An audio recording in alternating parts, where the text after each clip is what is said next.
Assalamualaikum warahmatullahi wabarakatuh. Kembali lagi di channel Mihfa Rizkia bersama saya Mihfa Rizkia MHI, dosen STAI Tapak Tuan. Di kesempatan kali ini kita akan membahas bagaimana cara menghadapi ujian komprehensif supaya lulus ujian. Sebenarnya ujian komprehensif itu apa sih?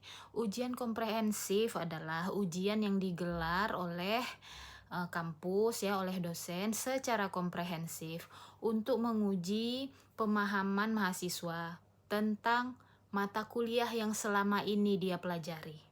Ya, jadi semua materi teori dalam mata kuliah itu dari semester 1 sampai semester 7. Nah, itulah yang akan dipertanyakan kembali. Mengapa seperti itu? Karena ternyata mahasiswa meskipun dia telah lulus ya, telah mendapatkan gelar S1, banyak ternyata yang tidak tahu ya tentang jurusannya sendiri, mata kuliah di jurusannya sendiri dia belum tahu. Jadi dia lulus ya sebagai sarjana, sudah wisuda, tapi ketika ditanya, misal dia mahasiswa hukum, apa itu ilmu hukum? Dia tidak tahu. Apa beda hukum perdata dengan pidana? Dia tidak tahu.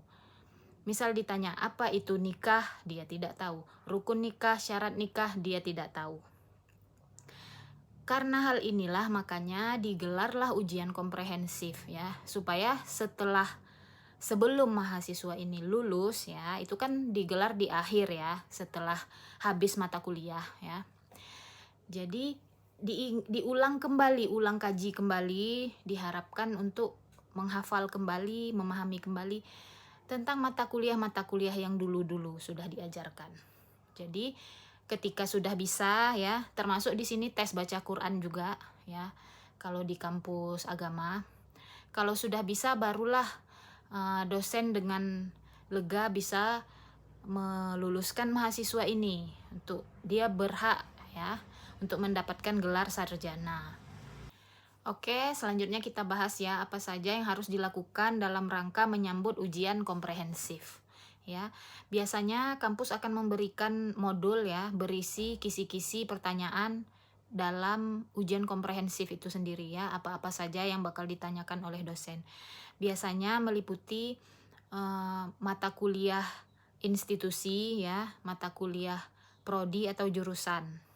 Nah, mata kuliah ini akan dibagi secara spesifik di dalam buku modul tadi.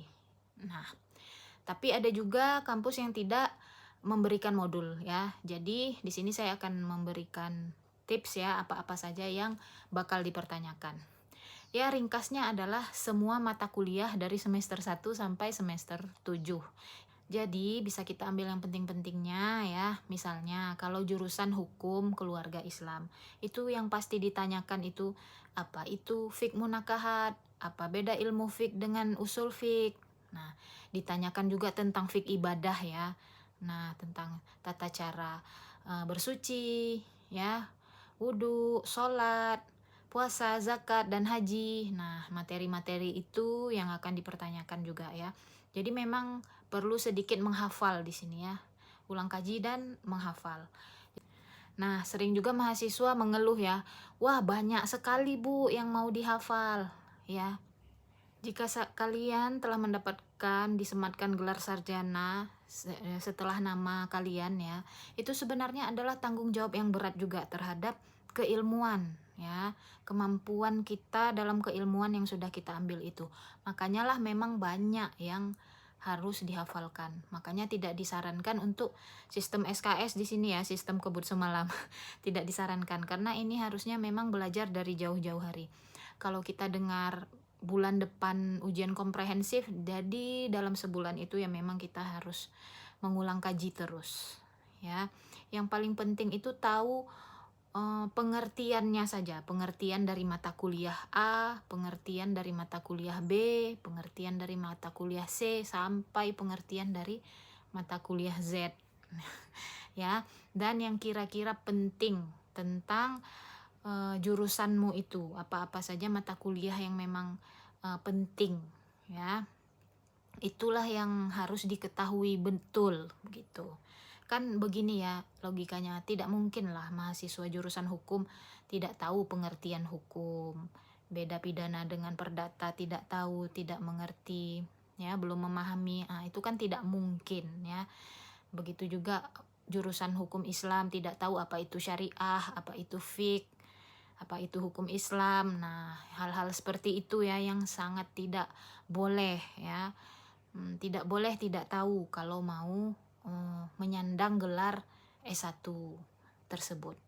Nah, tips selanjutnya adalah bisa juga ya sebelum diikuti ujiannya ya, eh, latihan dulu tanya jawab soal dengan teman ya, sesama mahasiswa yang akan menempuh ujian juga misalnya, atau teman sekamar, minta tolong untuk bantu ujikan ya, bantu ditanya lalu kalian menjawab. Nah, itu bisa menambah gampang lengket ya ingatannya dan mengurangi ketegangan ketika berhadapan dengan dosen secara langsung.